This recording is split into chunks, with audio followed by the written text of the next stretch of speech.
नमस्कार, मी सुरेश शिंदे. आपण पाहतात तळेगाव टाइम्स न्यूज. आत्ता आपण तळेगाव टाइम्स न्यूजमार्फत लवकरच जी बातमी पाहणार आहोत ती स्थानिक गुन्हे शाखा सांगली या ठिकाणची आहे. गांजा तस्करी करणारे वाहन ताब्यात. साधारण 300 किलो गांजासह साधारण तब्बल 1,75,10,000चा मुद्देमाल जप्त करण्यात आले आहे. यासंबंधी कोल्हापूर परिक्षेत्र विशेष पोलीस महानिरीक्षक रंजन कुमार शर्मा यांनी प्रसारमाध्यमांशी दिलेली माहिती आपण लवकरच तळेगाव टाइम्स न्यूजमार्फत जाणून घेणार आहोत.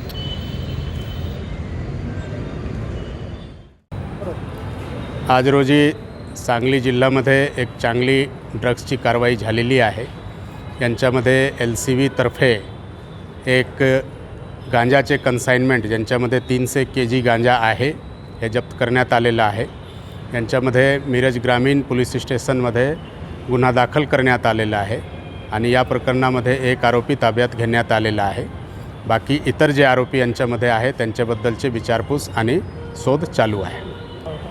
हे माल उडीसावरून आलेला आहे आणि हे पुण्याकडे चालला होता अशी प्रारंभिक जे आहे चौकसीमध्ये माहिती मिळालेली आहे.